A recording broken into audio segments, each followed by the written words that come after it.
Добре дошли в моя канал в YouTube. Ще готвя кебаб на тава с патладжан. Обелвам 2 патладжана.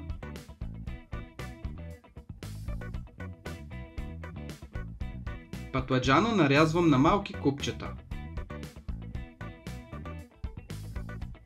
Посолявам и заливам с малко вода. Оставям за 20 минути да се отседи горчивия тъмен сос. Измивам добре патладжаните.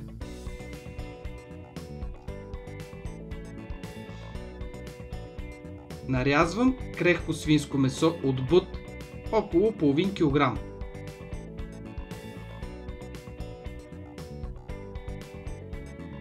Ястието може да се направи и с агнешко месо. Посолявам с 1 чайна лъжичка сол.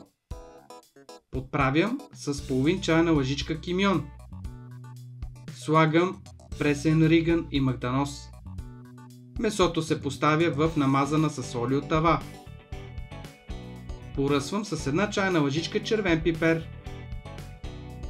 Нарязвам 2 глави кромит лук и покривам с тях месото.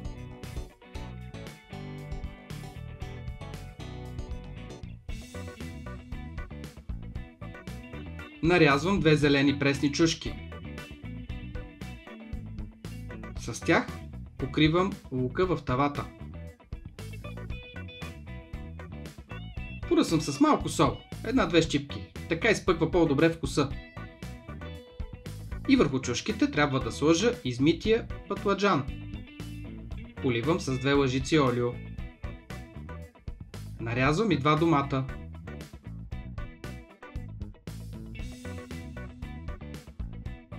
Доматите слагам върху патладжаните и правя сос.